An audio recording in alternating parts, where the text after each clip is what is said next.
Fig Travel Consulting, encore une fois de plus, je viens dans cette vidéo. Merci à vous tous qui nous suivez, vous tous qui êtes toujours fidèles. Donc, mes fidèles, revenez encore dans les vidéos. Ça fait un bout de temps que nous n'avons pas fait de vidéos parce que depuis euh, le début de l'année de 2023, on était chargé avec beaucoup de choses. Donc, c'était l'année du mariage de Fig Travel Consulting et puis c'était aussi le moment aussi de venir s'installer de manière permanente aux États-Unis. Donc, il y avait encore beaucoup de choses. Donc, il fallait s'éloigner un peu, laisser d'abord un temps pour se concentrer avec d'autres histoires. Maintenant, là, Fig Travel Consulting est de retour. Donc, comme vous aimez Fig, vous posez toujours vos questions. Vous venez toujours dans les lives de Fig Travel Consulting. C'est maintenant le début. Nous avons eu beaucoup de matériel bien et nous faisons maintenant des choses très bien de manière aussi professionnelle que possible. Donc, Fig Travel Consulting est aujourd'hui ici avec vous. Donc, je viens vous parler du système américain. C'est que le système américain, vous qui vous voulez, vous rêvez de venir aux États-Unis, vous rêvez de venir habiter de manière permanent aux États-Unis. Donc, je vous dis déjà, je vous prépare déjà l'avant votre arrivée. L'avant votre arrivée, je vous donne des secrets, ce que vous devez faire et ce que vous ne devez pas faire. Donc, je vais d'abord vous révéler les erreurs, pourquoi vous avez des refus de visa, les erreurs d'abord de refus de visa. Vous voulez venir aux États-Unis, vous voulez faire votre visa, votre premier visa, évitez les erreurs. Les erreurs là vont vous coûter cher à la suite parce que dès que vous manquez un visa, vous êtes en danger. Quand vous allez manquer deuxième, troisième, quatrième, ça devient presque impossible aussi pour vous parfois d'obtenir un visa pour les États-Unis d'Amérique. Donc, faites très attention, très attention. Qu'est-ce que je veux dire par là? Quand vous remplissez votre DS-160 pour les non-immigrants, c'est là où vous mettez des informations que vous n'êtes pas capable de défendre à votre interview ou bien que vous oubliez. C'est-à-dire que l'intervieweur, l'officier qui vous interviewe, il voit seulement ce que vous avez mis au niveau de votre DS-160 et il fait un peu de recherche sur vous. Vous voyez, un peu de recherche sur vous, par rapport à leur système et ce que leur système va leur dire. Alors, si vous avez mis quelque chose au niveau de votre DS-160, arrivez à l'interview et il vous pose la question et vous n'arrivez pas à répondre, automatiquement, sachez-le que vous êtes en danger. C'est difficile pour lui de vous faire confiance, de vous croire, afin de vous donner, de vous dire que vous êtes qualifié pour le visa. Voilà pourquoi beaucoup de gens ne sont pas qualifiés pour le visa parce que c'est la manière dont ils font des choses. Vous voyez, d'autres parfois, ils vont vous dire que non, moi j'ai manqué le visa. Ils ne vont pas vous dire beaucoup de raisons de ceux qui, eux, ils ont manqué le visa. Beaucoup ont manqué le visa, arrivé là parce qu'ils ont fait des erreurs. Donc, quand vous faites déjà la première erreur, évitez encore les erreurs. Voilà pourquoi nous avons conçu cette chaîne, nous avons ouvert cette chaîne, c'est afin de vous aider à faire les choses vous-même et à le faire bien. Vous voyez, à avoir aussi la connaissance. Quand vous ne savez pas, vous n'arrivez pas, confiez-vous à l'expert. Confiez-vous à quelqu'un qui peut vous donner des conseils, qui peut vous aider. Donc, Fig Travel Consulting est là pour ça.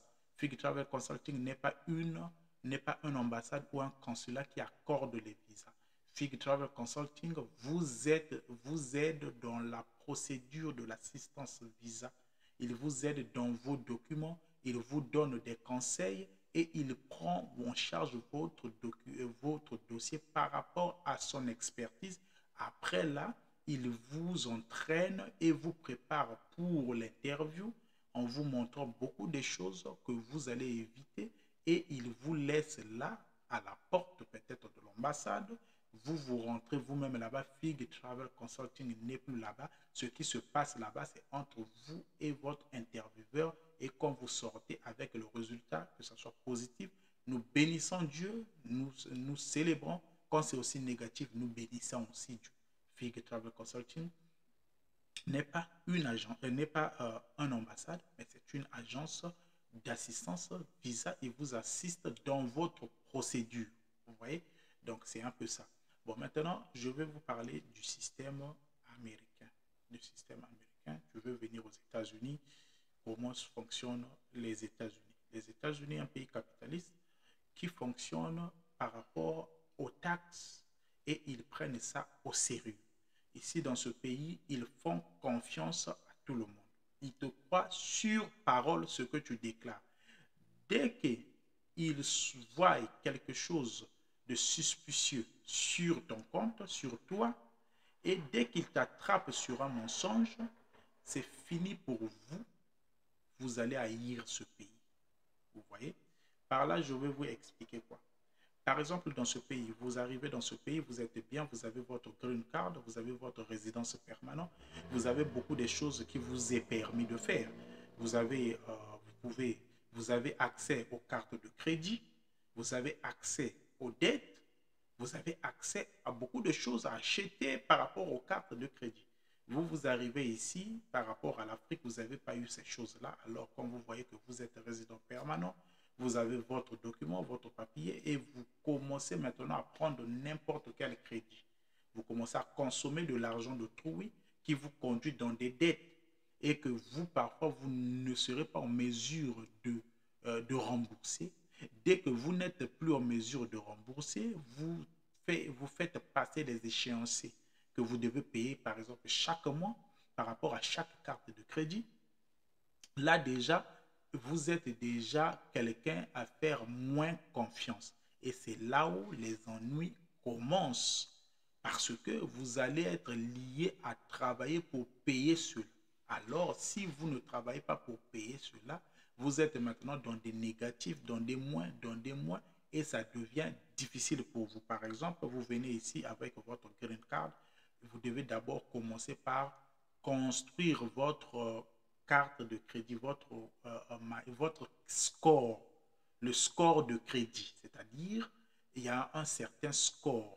C'est-à-dire, vous commencez d'abord à prendre une dette, des petites choses, et vous payez ça jusqu'à la fin. Et cela va vous donner les points. C'est-à-dire que c'est quelqu'un qu'on peut faire confiance, quelqu'un qui peut prendre une dette et payer la dette. Vous ne pensez pas que vous allez dépasser le blanc ici dans son intelligence. C'est-à-dire que c'est un pays où tout est assis, tout est enregistré par système. Dès que vous pénétrez, vous rentrez à l'ambassade. Peu importe la manière où vous rentrez sur cet état, dès que vous êtes enregistré, vos empreintes ont été prises, on vous a dans le système. Donc, tout ce que vous allez faire est dans le système. Et dans le système, par rapport que vos empreintes sont là, si on vous attrape, on met les empreintes, on a déjà votre historique et la manière que vous étiez rentré, votre situation d'immigration ici dans ce pays. Alors, quand vous commencez à faire des erreurs, c'est là où le pays va devenir amer pour vous. Par exemple, je vais vous dire une réalité. Dès que vous n'arrivez pas à payer la maison, vous prenez une maison, vous êtes venu avec la résidence permanente. Au début, vous avez eu déjà un travail, tout ça là, et vous voulez directement prendre la maison, c'est bien. Vous prenez la maison, un mois, 2 mois, 3 mois, 4 mois, vous êtes là, tout ça, ça va, ça va, ça va. À un moment donné, vous n'arrivez plus à payer 1 mois, 2 mois, 3 mois. Vous ne payez plus la maison. Automatiquement, sachez-le que vous n'aurez plus la maison dans ce pays avec votre document. C'est-à-dire que vous n'êtes pas quelqu'un à faire confiance parce que vous avez pris un contrat de bail et vous n'étiez pas capable de payer chaque mois.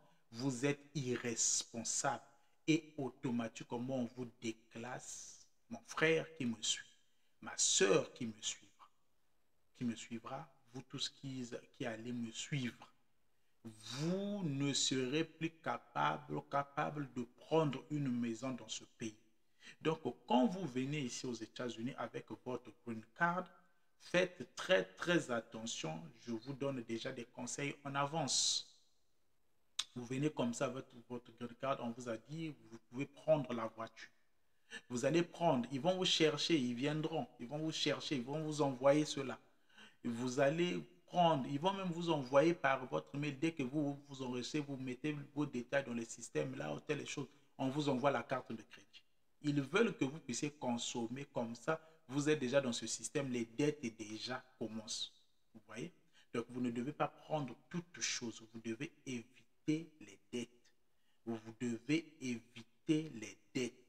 Donc, dans ce pays ici, si vous voulez avoir une vie amère et chercher même à rentrer dans votre pays, c'est quand vous commencez déjà les ennuis avec la police. C'est-à-dire qu'un jour, on vous a arrêté, même par un contrôle de routine sur la route.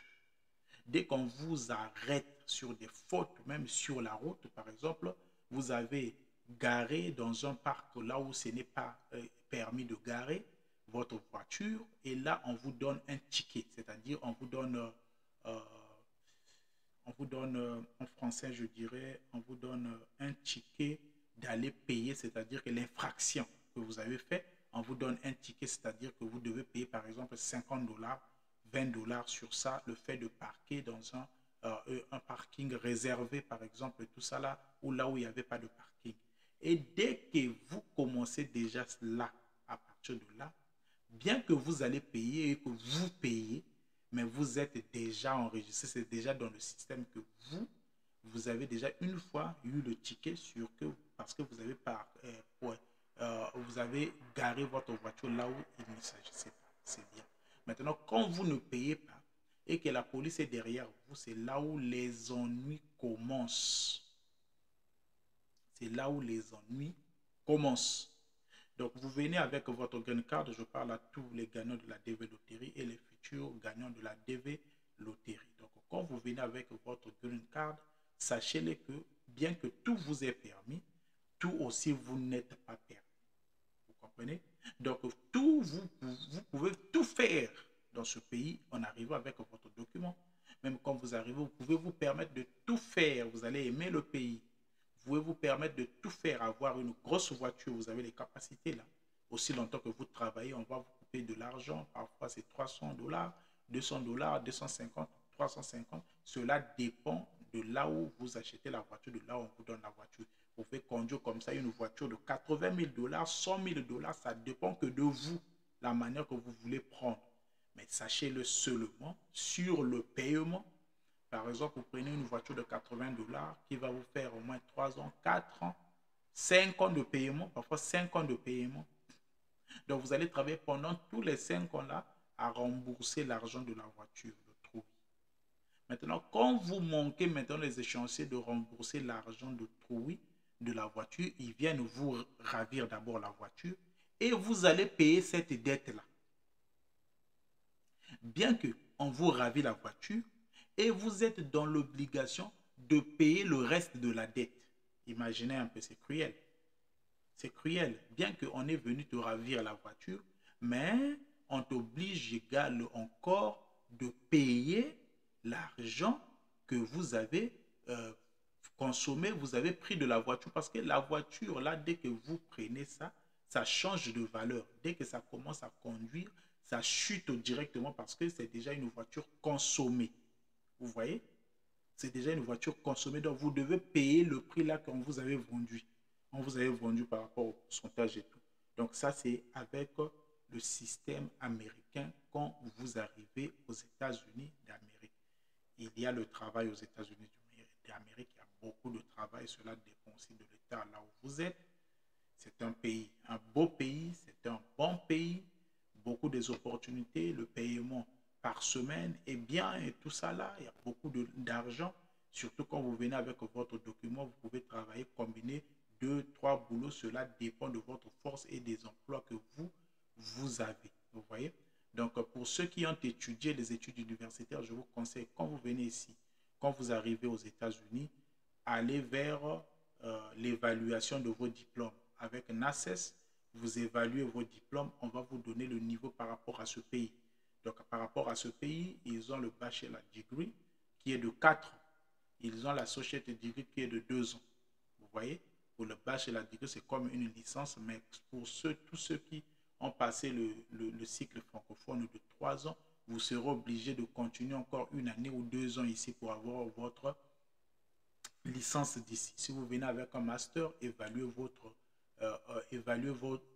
diplôme et comme ça va vous pousser et vous donner d'autres opportunités aussi longtemps que si vous connaissez aussi votre anglais. C'est ça les choses les plus importantes. C'est un pays où il faut être discipliné, concentré et avoir des ambitions et des objectifs. Vous avez un plan, ce que vous serez dans ce pays. Vous devez avoir un plan. Vous ne copiez pas tout le monde ce que tout le monde fait, mais vous devez avoir un plan à vous propre. Et vous devez être très, très discipliné parce que ce pays ici est glissant. Vous venez ici, vous voulez pour vous faire de la pagaille, de l'ambiance et tout ça, vous aurez ça. Mais sachez que c'est très risquant. Vous venez ici, vous voulez avoir une américaine, une noire américaine, vous voulez des filles, vous allez les avoir. Mais seulement, c'est très, très glissant dans ce pays ici, financièrement et au niveau des taxes qui coûtent cher. Et au niveau de la vie, cela dépend des États. Le paiement aussi, là où il y a l'État qui est, la vie est chère, il y a aussi les salaires sont aussi un peu en haut, en haut par rapport à d'autres États moins chers. Donc c'est ça avec les conseils que je peux vous donner sur vous tous qui avez gagné la diversité visa loterie qui est arrivée aux États-Unis. Soyez les bienvenus aux États-Unis. C'est un bon pays, un très bon pays, mais seulement soyez disciplinés car il y a beaucoup de choses qui vous attendent ici. Et cela va demander beaucoup de discipline, beaucoup de maîtrise, beaucoup de maîtrise, beaucoup de maîtrise de soi. Vous voyez, vous n'êtes pas permis à tout faire pour ne pas gaspiller votre vie, pour ne pas gaspiller votre crédit score et pour ne pas se retrouver à la rue, devenir homeless, sans abri. Dans ce pays, vous pouvez devenir sans abri. Surtout quand vous prenez la maison et vous n'arrivez pas à payer. Vous n'aurez plus la maison aux États-Unis parce que vous n'êtes pas un bon payeur. Vous êtes avec une mauvaise réputation. On ne peut pas vous faire confiance. Et quand on ne peut pas vous faire confiance comme ça, dans quelque chose tel que la maison, ça veut dire que vous êtes moins sérieux. Dans le reste, vous ne les aurez plus. Parce qu'on ne peut plus vous faire confiance. Ce sont les conseils que je vous ai apportés, les conseils que je vous ai amenés pour tous ceux qui veulent de la développerie, mais qui ne savent pas comment. Quand vous gagnez la développerie, ne vous inquiétez pas. Il y a des organisations, il y a des communautés qui aident les gens qui ont gagné la développerie pour qu'ils puissent faire leur démarche et venir aux États-Unis. Si vous allez rembourser, il y a des choses là et tout ça. Et je vais vous expliquer encore le système des États-Unis. Je vais vous expliquer encore comment se passe au niveau des documents et au niveau du travail. Je vais expliquer aussi comment on fait pour demander l'asile ici aux États-Unis, comment est-ce que ça se passe et quels sont les bénéfices après cela. Donc, je vais vous parler en long et en large de ces types-là et vous parler de la vie américaine en général. Donc, merci beaucoup pour cette vidéo. Merci pour votre soutien. Merci.